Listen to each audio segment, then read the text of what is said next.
नमस्कार साथियों, उम्मीद करता हूं आप सब बहुत अच्छे होंगे। संडे का दिन है और उम्मीद करता हूं आप सब बहुत शानदार होंगे। Well, this session actually is very much special क्योंकि आज फिर से स्पोर्ट्स जगत की इंटरनेशनल न्यूज, नेशनल न्यूज बहुत सारी है जो मैं आपके सामने लेकर आया हूं। एंड आई कैन श्योर कि आपके लिए और आपके एग्जाम के लिए it's going to be very much relevant हमेशा की तरह। So make sure you all add this session to your like videos ताकि रिवीजन आपके लिए आसान हो जाए। इसको लाइक जरूर से जरूर आप कर दें अगर आपने अभी तक नहीं किया है तो। आकाश नंदेव टेक्स्ट बुक को ज्वाइन जरूर कर ले ताकि आपको जो भी रेलिवेंट पीडीएफ है वो मिल जाए। और मैं आपको एक बार फिर से बता दूं, आज 12 बजे इसी चैनल पे मैं लाइव आऊंगा हमेशा की तरह और बहुत बढ़िया जो कंटेंट है वो आपके साथ साझा करूंगा। इंटरनेशनल ऑर्गेनाइजेशन जो सीडीएस, एफकेट, सीएपीएफ सबके लिए इंपॉर्टेंट है, उसके ऊपर हम लोग चर्चा करेंगे। तो चलिए शुरू करते हैं अपने रिचुअल से। सबसे पहले बात करते हैं कि कौन है वो धुरंधर, कौन है वो जुझारू छात्र जिन्होंने आंसर किया है उस क्वेश्चन का। तो सवाल बहुत सिंपल सा था।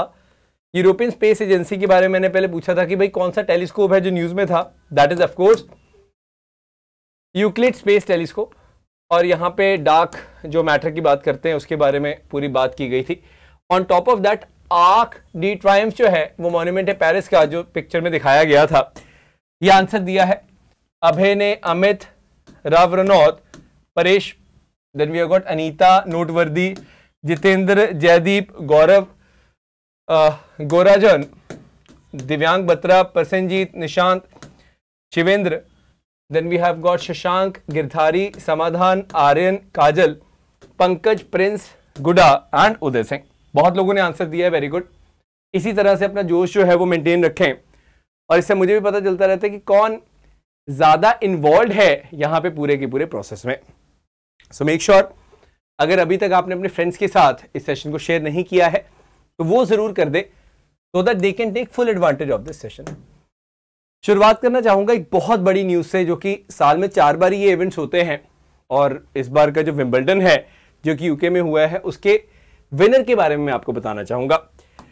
मैच बहुत शानदार हुआ। चेक रिपब्लिक की मार्केटा और उनस जोबेर जो कि ट्यूनीशिया से बिलोंग करती है, और हमने देखा फाइनली जीत हासिल की है मार्केटा वोंद्रोसोवा। अब ये जीत कई मायनों में बहुत बड़ी है। मैंने कल के करंट अफेयर में बताया था कि आपको ये जीत जो है वो बहुत बड़ी होने वाली, किसी की भी होती है। अगर ट्यूनीशियन जीतती तो पहली अरब महिला बनती जीतने वाली, लेकिन ये चेक रिपब्लिक की बनी है। लेकिन यहाँ पे इंपॉर्टेंट इनके लिए है, it's a maiden grand slam title. जी हाँ, पहली बार कोई ग्रैंड स्लैम इन्होंने जीता है। ना तो ये कभी यूएस ओपन जीती, ना फ्रेंच ओपन जीती, ना ये ऑस्ट्रेलियन ओपन जीती, पहला विंबलडन जीती है ये। और अच्छी बात क्या है यहाँ पे कि आपको मैं एक चीज क्लियर कर दूं, इनका जो रैंक है वो है 42। मतलब she is totally unseeded player. Unseeded मतलब समझो स्टार्टिंग में हमारे 30-32 प्लेयर होते हैं जिसको हम प्रोबेबल लिस्ट में रखते हैं कि ये जीतेंगे, और ये उस लिस्ट से बाहर थी। 42nd रैंक था इनका वर्ल्ड में, और फिर भी ये विंबलडन जीती है। तो ये बहुत बड़ी बात है। पहली बार इस रैंक की किसी भी महिला ने विंबलडन जीता है, इसको आप याद रखेगा। मतलब 42nd रैंक बहुत पीछे होता है, ये आपको भी पता है, और फिर भी वहां से आके इन्होंने विंबलडन जीता। इससे क्या पता चलता है? इससे पता चलता है कि कुछ भी पॉसिबल है लाइफ में। आपको अपने आप पे विश्वास रखना है, वो बहुत जरूरी है। अगर आपको अपने आप पे विश्वास है, आप डेफिनेटली कुछ भी अचीव कर सकते हो लाइफ में। This is a basic fact. Clear? आगे बढ़ते हैं। आज सुपर संडे क्यों है? क्योंकि अब मेंस जो विंबलडन का टूर्नामेंट है जिसमें कार्लोस अल्कराज और नोवाक जोकोविक पहुंच चुके हैं। अल्कराज जो मात्र 20 साल के, जोकोविक तो चलो वेटरन है ही हैं, इन दोनों के बीच में मुकाबला। और आज पता चल जाएगा कि विंबलडन मेंस सिंगल जो है वो कौन अपने नाम करता है। It's going to be a great one. Clear? आगे बढ़ते हैं। स्पोर्ट्स जगत की बहुत इंपॉर्टेंट चीजें थी, और भी स्पोर्ट्स जगत की न्यूज है जिसके बारे में हम बात करेंगे। विंबलडन बहुत बड़ा टूर्नामेंट है, इसलिए मैंने यहां से शुरुआत की। ऑनरेबल प्राइम मिनिस्टर जो है यूएई के दौरे पे गए हुए हैं, वहां पे ये मिलते हैं एक बहुत इंपॉर्टेंट व्यक्ति से। इस साल ये बहुत इंपॉर्टेंट व्यक्ति है, नाम है Sultan Al Jaber. Why is he such an important person? पता है आपको? Because he is the president designated of COP28। जी हाँ, COP28 जो एक बहुत बड़ा इवेंट है जो कि यूएई में करवाया जाएगा। ऑफ कोर्स कब? नवंबर से दिसंबर के बीच में 2023, याद रखिएगा। तो लास्ट ईयर कहां पे हुआ था? COP27 शर्म एल शेख में हुआ था, इजिप्ट में। इस बार यूएई में करवाया जा रहा है। पहली बात तो यह है। तो ऑनरेबल प्राइम मिनिस्टर ने इनके साथ मुलाकात की, काफी चीजें एनर्जी रिलेटेड इन्होंने बात की है। बस ये बात याद रखेगा कि who is the president designated of COP28, it is doctor Sultan Al Jaber. बहुत इंपॉर्टेंट व्यक्ति हैं, इसलिए मैंने आपको ये बताया। क्या तो अभी फ्रांस गए हुए थे ऑनरेबल प्राइम मिनिस्टर, अभी ये कहां चले गए हैं? UAE। इनके UAE दौरे से एक बहुत इंपॉर्टेंट अपडेट और आई है, वो मैं आपसे शेयर करना चाहूंगा। IIT दिल्ली के बारे में है ये। Why it is so much important मैं आपको बता दूं। सबसे पहली बात यह है कि एक MOU साइन किया गया है to establish first campus of IIT Delhi in Abu Dhabi. पहली बार होगा किसी भी IIT का कैंपस बाहर बनेगा इंडिया के, और IIT Delhi is going to lead that particular thing. So जो department of education and knowledge है इनका अबू धाबी का, उन्होंने बेसिकली यहां पे एक MOU साइन किया है। तो ये सवाल आ सकता है किस IIT का कैंपस है जो देश के बाहर आप देखोगे सेटअप होता हुआ? It is IIT Delhi. और कहां पर सेटअप हो रहा है कैंपस, ये भी इंपॉर्टेंट है। It is going to be setup in Abu Dhabi. बहुत इंपॉर्टेंट है, UAE में सेटअप हो रहा है। Every single thing you have to understand बहुत प्रिसाइसली, और इससे आपकी जो क्लैरिटी है वो और ज्यादा एनहांस होती है। आगे बढ़ते हैं। हम सबको पता है कि एशियन एथलेटिक चैंपियनशिप 2023 कहां चल रही है? थाईलैंड में हो रही है। ठीक है, मैं रोज इसका अपडेट आपको दे देता हूं। इंडिया इसमें टॉप 3 में बना हुआ है। तो आप देखोगे चाइना और इंडिया के गोल्ड मेडल तो बराबर ही हैं, बस हाँ टोटल मेडल में थोड़ा सा पीछे हैं। तो इसमें कोई शक नहीं है, हम लोग मतलब जैसे आज लास्ट डे है बेसिकली इसका, 16 तारीख आज लास्ट डे है, 12 से 16 के बीच में चलना था ये। तो हम लोग या तो सेकंड पे आ जाएंगे या थर्ड पे एंड करेंगे, ये फैक्ट की बात है, क्योंकि फर्स्ट पोजीशन भी बहुत दूर है और फोर्थ पोजीशन पे इंडिया आएगा नहीं। तो या तो इंडिया सेकंड पे एंड करेगा या थर्ड पे एंड करेगा इस मेडल टैली में, इतना मैं आपको बता देता हूं। लेकिन वेरी इंपॉर्टेंट थिंग इज कि किन लोगों ने कल मेडल हासिल किया है उसके बारे में थोड़ा सा अपडेट आपको देना चाहूंगा। What all do we need to understand, ये थोड़ा सा आप याद रखेगा। So we got to have this clarity. I hope ये आपको दिख पा रहा होगा सबको। एक मिनट। तो we have to be very clear in this regards. यहां पे जो मैंने ये मार्क लगाए हुए हैं, ये वो हमारे एथलीट्स हैं जिन्होंने कल मेडल हासिल किया। जैसे गोल्ड मेडल हमने जीता है 400 मीटर रिले में, उसके बाद हमने सिल्वर मेडल जो जीता है, हाई जंप में भी सिल्वर मेडल जीता, लॉन्ग जंप में भी सिल्वर मेडल जीता, हैप्थलॉन में भी सिल्वर मेडल जीता। तो ये कौन लाया है, ये बहुत इंपॉर्टेंट है। मैन हाई जंप में कौन है? हमारे अनिल सर्वेश कुशारे।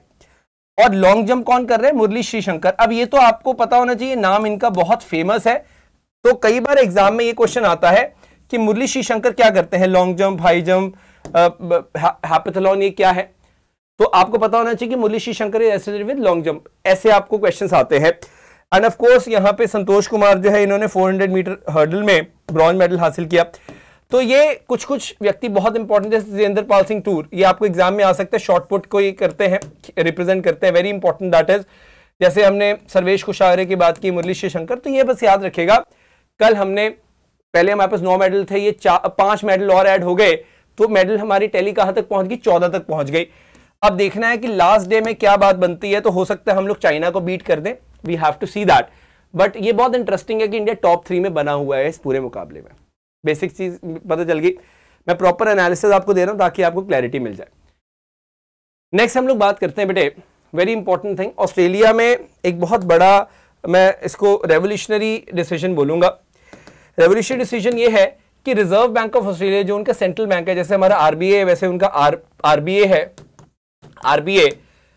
तो इन्होंने सेंट्रल बैंक के जो हेड हैं, जब हम गवर्नर की बात करते हैं, मिशेल बुलक को चूज किया है। जी हाँ, शी इज मिशेल बुलक। ये तो अभी फिलिप लोए है, ठीक है, जो 2016 में इन्होंने ज्वाइन किया था, 2023 तक रहते हैं। क्यों?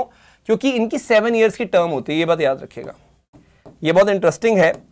7 साल की इनकी क्या होती है? टर्म होती है ऑस्ट्रेलिया में। एंड अब ये 2023 में आई हैं, मतलब सितंबर में ज्वाइन करेंगी, तो 2030 तक रहेंगी। Getting it? तो ये बहुत इंटरेस्टिंग होने वाला है। 7 साल का इनका टेन्योर है, 7 years tenure will start from September. तो ऑफकोर्स सितंबर तक तो फिलिप लोई ही रहेंगे, लेकिन इनको चुना जा चुका है। और माइकल बुलक जो है, मिशेल बुलक जो है, ये लीड करेंगी अब ऑस्ट्रेलिया में, रिजर्व बैंक ऑफ ऑस्ट्रेलिया। तो पहली बार कोई महिला इस पोजीशन पे आई है। और बड़ा इंटरेस्टिंग मुझे ये लगता है कि ऑस्ट्रेलिया में 7 साल इनको मिलते हैं, जो कि बहुत बड़ी स्टेबिलिटी वाली बात है। पता है आपको, मतलब आप ये देखो, फॉरेन इन्वेस्टर को भी पता है कि 7 साल तक जो गवर्नर हैं वो एक ही पोजीशन पे रह रहे हैं। तो ये एक बहुत कॉन्फिडेंस भी देता है बाहर के इन्वेस्टर्स को, दैट्स अ फैक्ट। एनीवेज, अब आपको याद रहेगा मिशेल बुलक बहुत न्यूज में थी। क्यों न्यूज में थी आपको याद रहेगा। 7 साल की इनको टेन्योर मिल गई है, सितंबर से ज्वाइन करेंगे रिजर्व बैंक ऑफ ऑस्ट्रेलिया। छोटा सा सवाल आज आपके लिए आ चुका है, संडे है, मैं एक ही सवाल पूछूंगा, ज्यादा नहीं पूछूंगा। ये बड़ी सुंदर सी बिल्डिंग है रिजर्व बैंक ऑफ ऑस्ट्रेलिया की, बहुत बढ़िया। तो अब आप बताएंगे मुझे रिजर्व बैंक ऑफ ऑस्ट्रेलिया के हेडक्वार्टर्स कहां है। ऑप्शंस भी आपको दूंगा मैं, डार्विन में है, पर्थ में है, केन्स में है, ब्रिस्बेन में है, सिडनी में है, कैनबरा में है या फिर मेलबर्न में है। तो ये मैंने ऑप्शंस आपको दे दिए हैं, Melbourne, Canberra, Sydney, Brisbane, Cairns, Darwin या पर्थ, यही कुछ मेन सिटीज हैं। तो आप एक आंसर चुनेंगे जो कि सही जवाब होगा ऑफ कोर्स, कि इसके हेडक्वार्टर्स कहां पर बेस्ड हैं, ये आप मुझे बताएंगे। जैसे आरबीआई के हेडक्वार्टर्स कहां बेस्ड है, मुंबई में, वैसे इसके हेडक्वार्टर्स कहां हैं वो आप मुझे कमेंट करके बताएंगे। इजी क्वेश्चन, एक ही क्वेश्चन है आज का, क्योंकि संडे है। तो मैं चाहूंगा कि जो भी लोग इस सेशन को देख रहे हैं वो सब आंसर करें, ताकि अगले दिन आपका भी नाम फीचर हो यहां पे और पता चल पाए कि कितने सीरियस कैंडिडेट हुआ। आगे बढ़ते हैं। अब ध्यान दीजिएगा, आर्थूर बीटल लीफ जो है, मतलब पान का पत्ता जो है, वो तमिलनाडु से ऑफ कोर्स बिलोंग करता है। उसको जीआई टैग मिल चुका है। क्या मिल चुका है? GI tag, geographical indication tag मिल चुका है। तो हम जब भी जीआई टैग की बात करते हैं, office of controller general of patent design and trademarks, department of promotion of industry and internal trade जो है, यानी कि डीपीआईआईटी, वो इसको देखता है, मिनिस्ट्री ऑफ कॉमर्स।